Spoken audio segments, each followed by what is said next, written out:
right, now I'm going to talk about research ethics.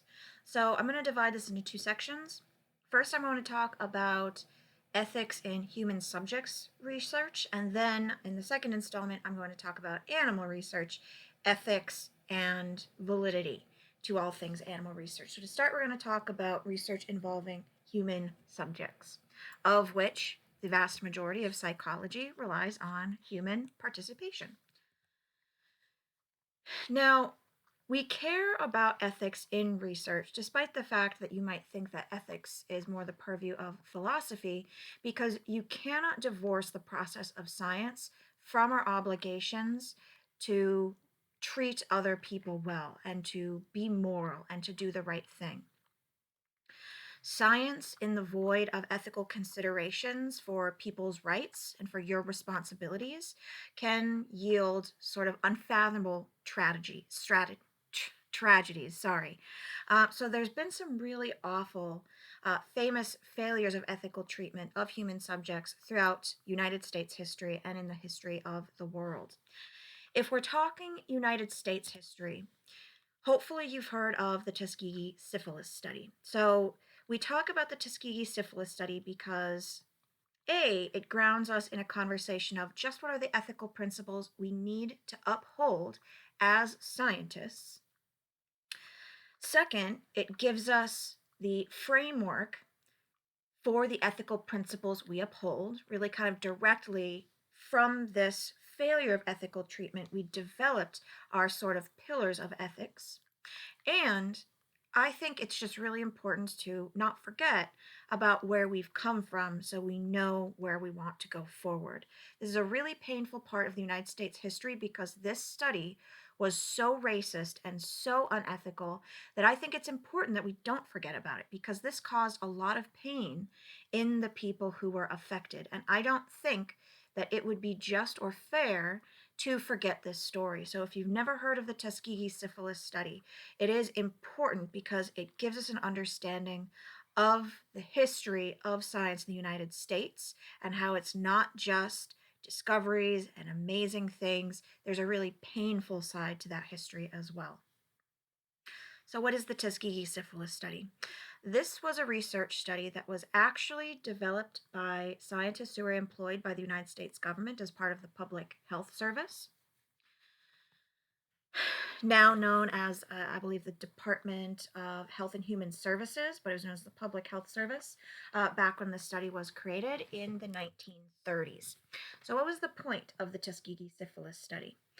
These doctors who worked for the United States government were interested on the progression of the STI syphilis.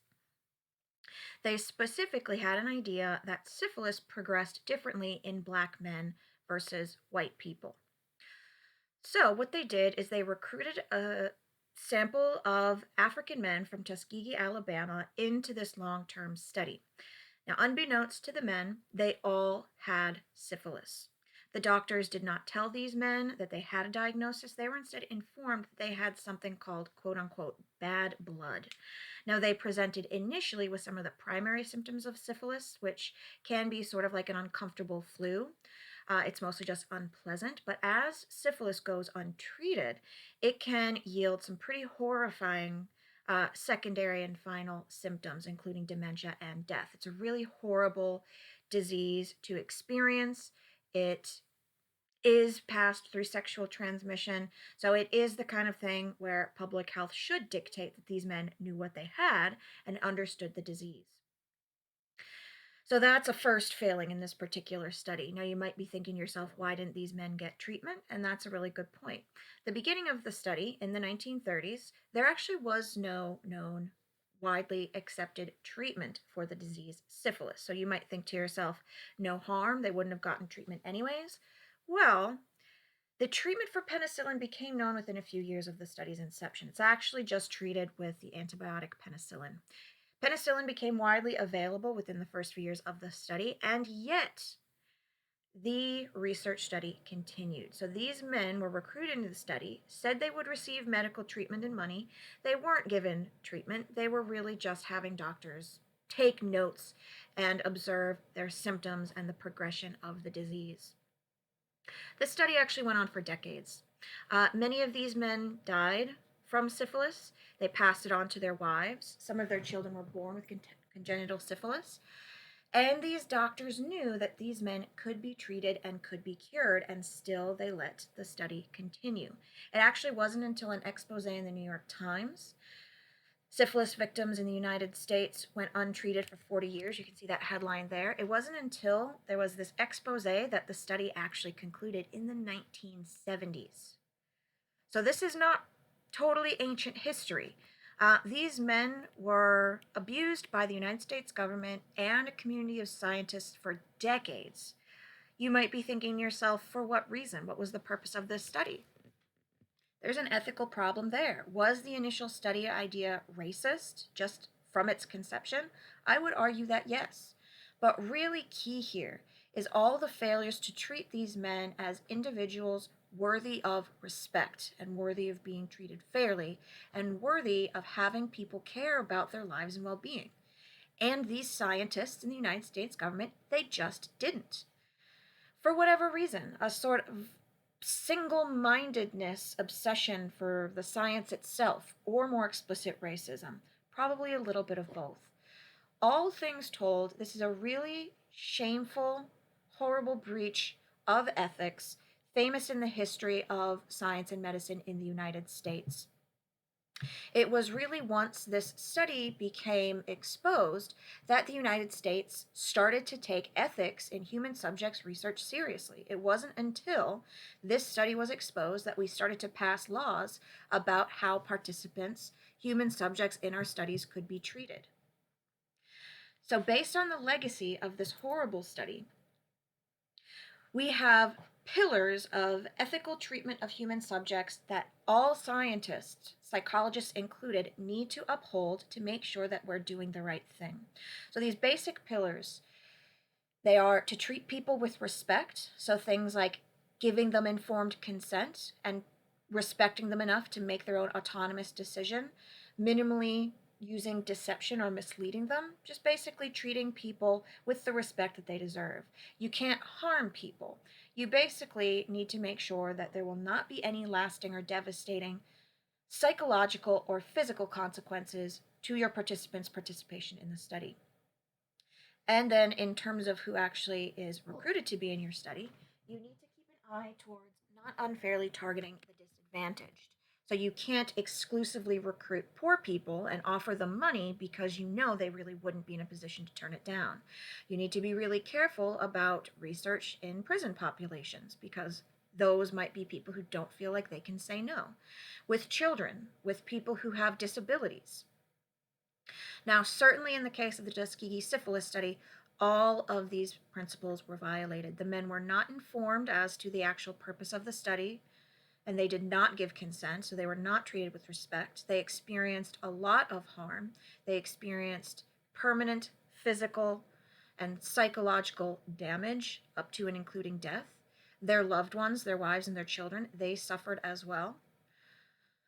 So, if, for example, a research study on the treatment of a disease, if during the course of that study a cure becomes known, you have to stop the study, even if it would be in the interest of empiricism and scientific pursuit. You cannot withhold a cure or a treatment from individuals. This point about not unfairly targeting the disadvantaged, this was obviously violated in the Tuskegee syphilis study as well. So these men in particular were recruited in the study, likely for a multitude of reasons. The scientists who did this study specifically recruited men who did not have access to sufficient education, so they sort of couldn't understand what they were agreeing to or what their disease was. And they specifically went out of their way to target these poor, disadvantaged African American men in the South in the middle of the 1900s. For so many reasons, the burden is on individuals doing the science to make sure that you are not unfairly targeting people for whatever reason. You need to make sure that there's an element of justice. Who gets to bear the risks of your research versus who gets to reward, or who gets to bear the reward. So these men, they had all of the risks assumed on their shoulders. They were the only ones who were going to suffer for participation in the study, and they were never going to receive treatment. So all of the principles were violated. So, like I said, the legacy of legalized research ethics in the United States was sort of a direct legacy of the Tuskegee syphilis study. Not to say that all there's like a silver lining. This study never should have happened. This never should have happened for any reason. But in terms of understanding the history of science and ethics in research, this is what caused change in the United States.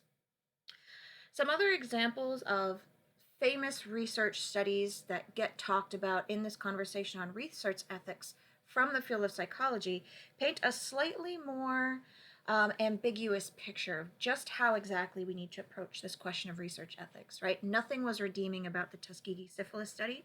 It should never have happened, and we should always basically keep in mind that is the example of what we need to avoid at all costs. But some other examples that typically get kicked around when we're talking about research ethics is the famous Milgram shock study. So, in this study, participants were led to believe that they were administering a series of electric shocks to an innocent other participant up to the point where they thought they might have killed this participant. Now, most people are not willing to just shock a random stranger, but in the course of this study, participants had a research assistant standing over their shoulder telling them to continue administering these shocks. So participants, they felt coerced into continuing to deliver these shocks. Now, in reality, the quote unquote participants who were receiving the shocks were actually what we call Confederates. They were not really being shocked, they were just acting. They were in on the purpose of the study and they were not physically harmed. Now, the real participants didn't know this. They truly believed, some of them at least, over the course of the study that they were hurting another person. And you can watch some old videos of the Milgram shock study, and these participants, they seemed uncomfortable. They indicated they didn't necessarily want to go through the full range of electric shocks. And yet they were coerced by the research assistant or the authority figure to continue. Now, the takeaway from the Milgram shock study is that an authority figure can be a very powerful, persuasive force in getting people to do things that violate their moral codes. So, that's a really valuable research finding. That really does tell us something really important about human nature. The reason this study comes up in the conversation on ethics is because it does have problematic features in terms of this idea of informed consent. So, one feature of consent in modern research ethics is that people need to be entitled to withdraw their consent to participate in the study at any time without penalty.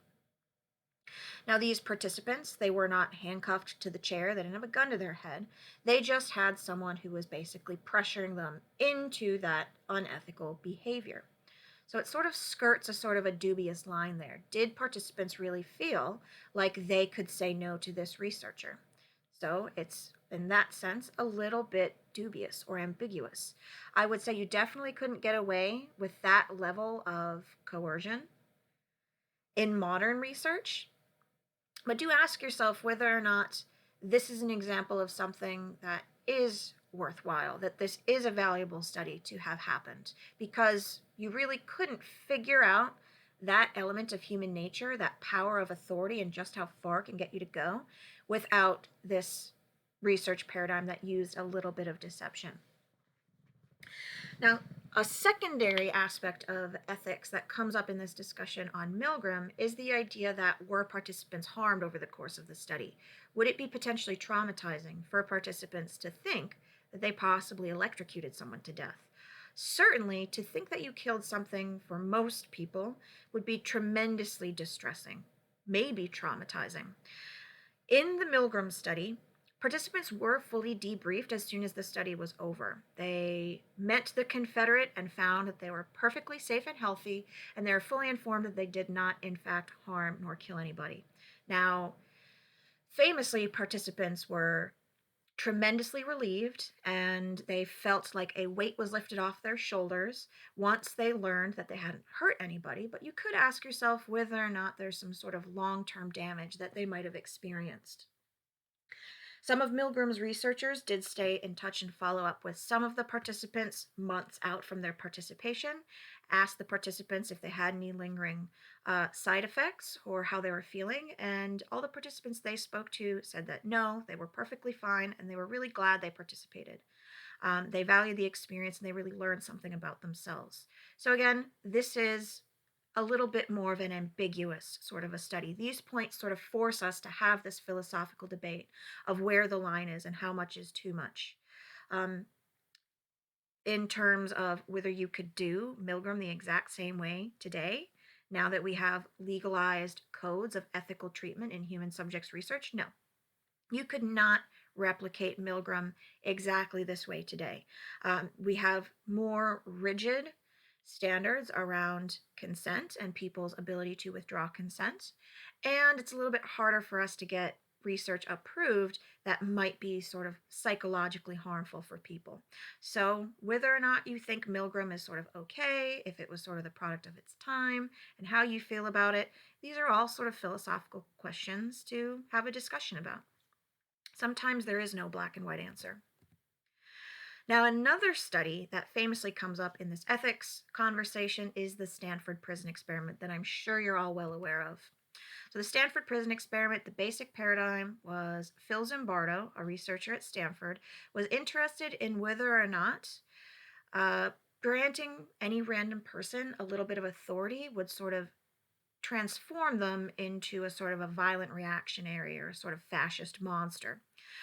Basically, was interested in whether or not assigning people to certain roles could cause them to conform to those roles. So, what he did is he randomly assigned participants to be quote unquote prisoners or quote unquote prison guards.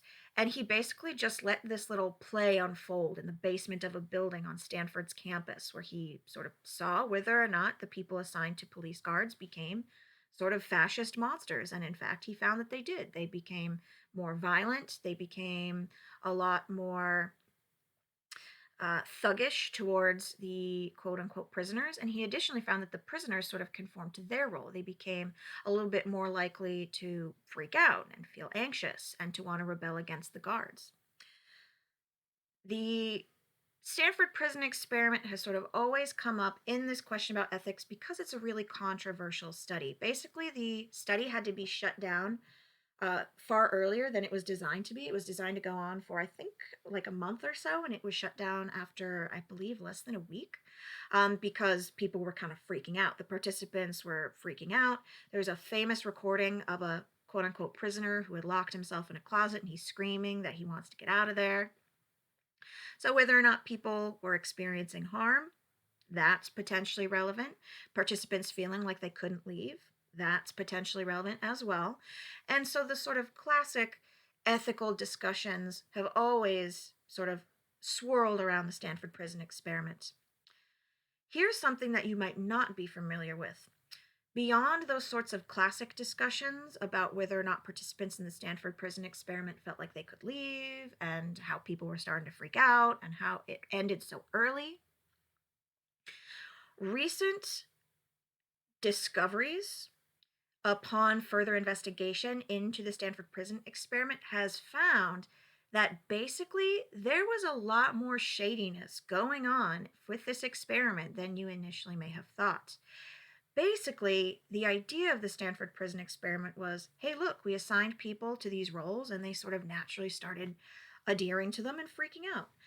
Well, what the researchers and Zimbardo didn't tell the public is that they had sort of given a wink and a nudge to participants, right? They had sort of goaded those assigned to prison guard, like, hey, really play up that role. Really start to be an asshole to the prisoners. Like, actually play it up. Give us the story that we want to hear, because this is going to be a really cool research finding if we find the effects we want.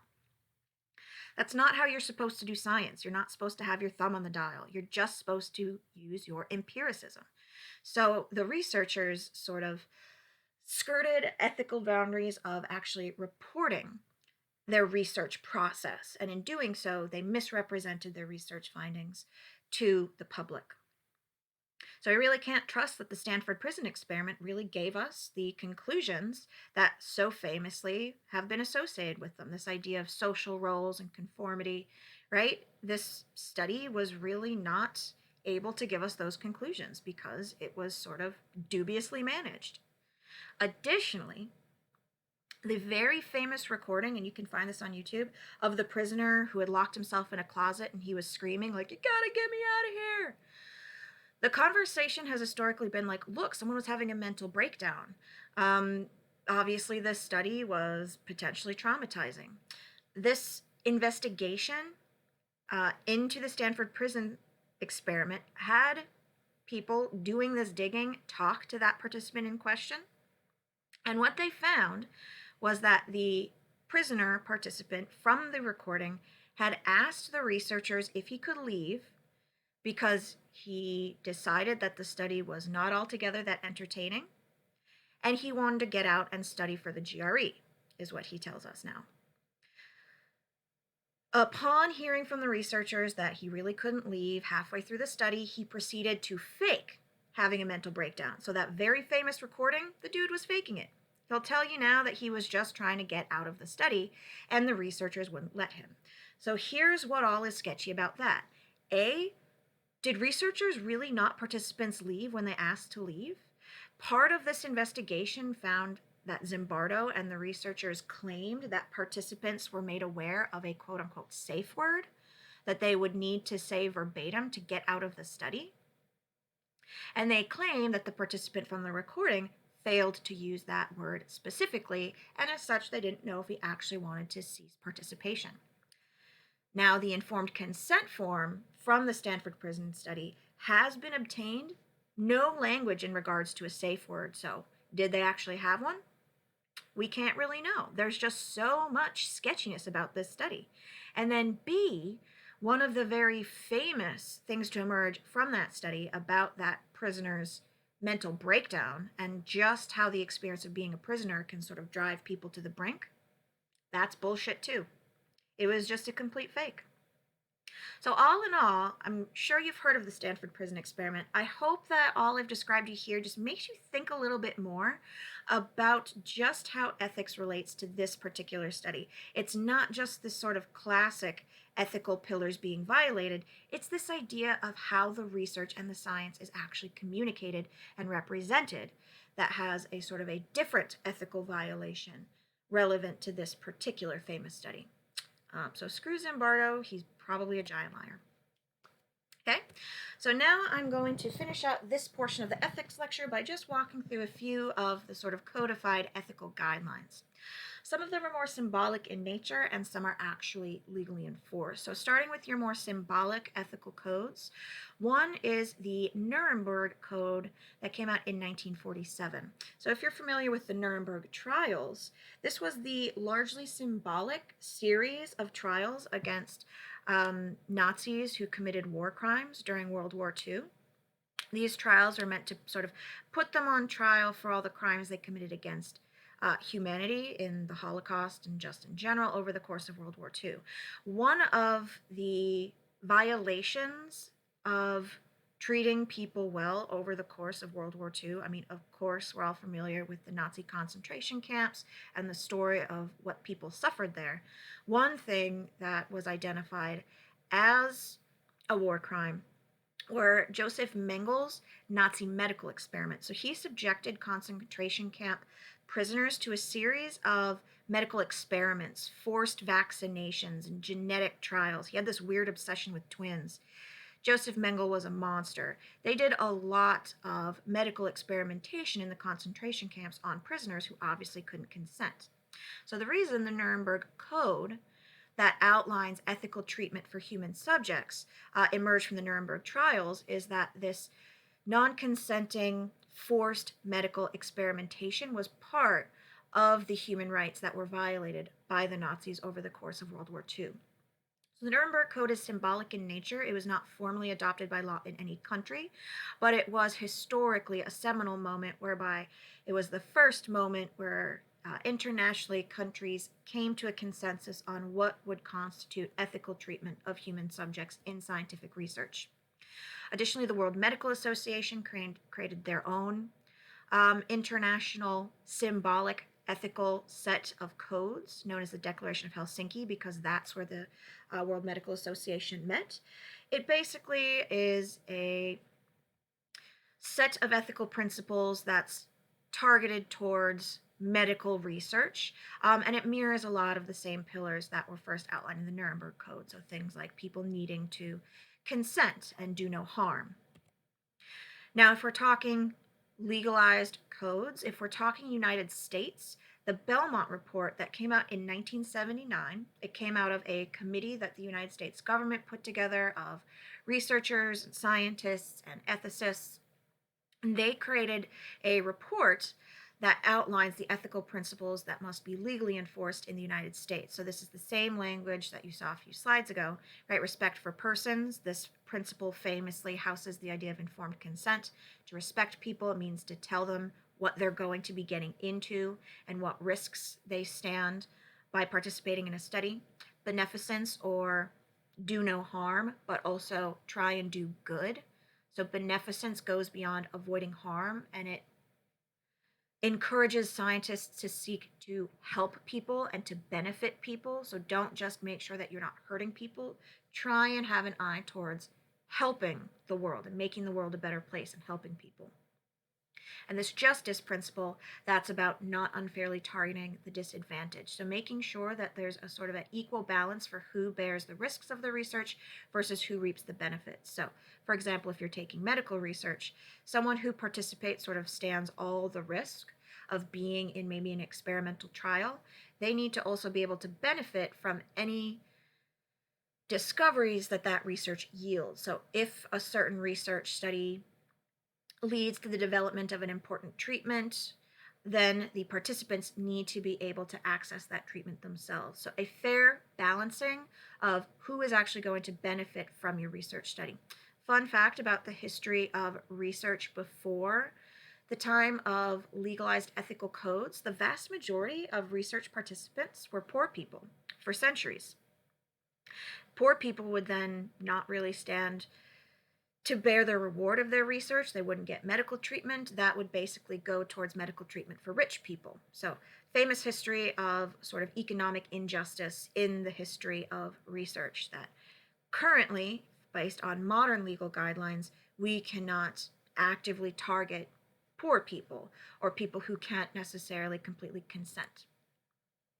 Additionally, if you're a psychologist, you need to have an eye towards APA, or American Psychological Association guidelines. So the APA has its own ethical codes that really mirror the language from the Belmont Report.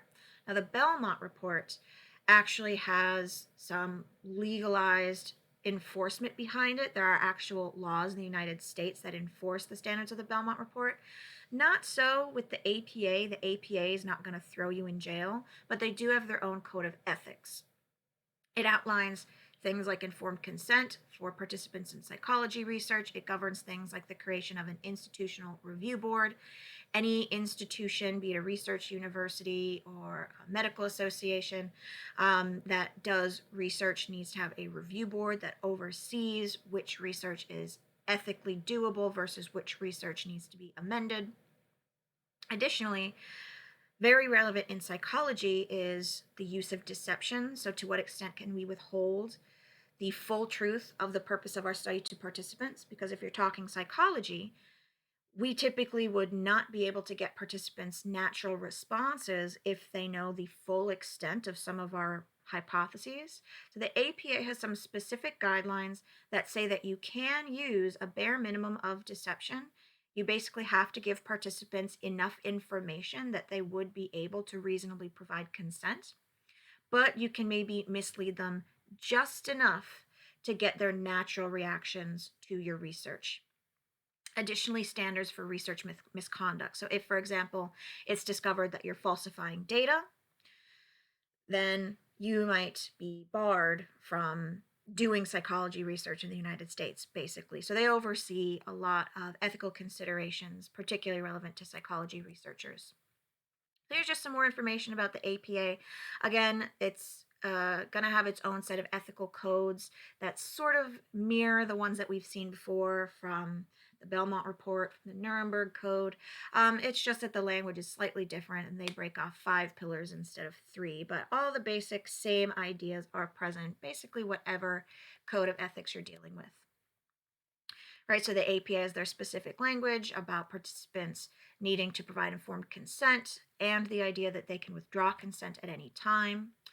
There needs to be some standards for confidentiality. This can govern, for example, researchers need to keep any paper and pencil responses from participants under lock and key. Any data that's stored online needs to have some standards of confidentiality be promised. Any use of deception, which obviously is relevant to psychology research, needs to be fully explained to participants upon the study's conclusion in the debrief section. And it needs to be a justifiable amount of deception. It can't be too much, and there needs to be a reason for it. You can't lie to participants and withhold information willy nilly. There needs to be a solid reason that necessitated its usage. And additionally, standards about training your research assistants. So, doing human subjects research, your research assistants need to go through ethics training. They need to get their city training done. If your research assistants are dealing with animal subjects, they need to be trained on how to handle animals. Anything to minimize the pain and discomfort that your participants, human or animal, may be subjected to. So that's going to do it for human subjects research. I'm going to pick back up with animal research.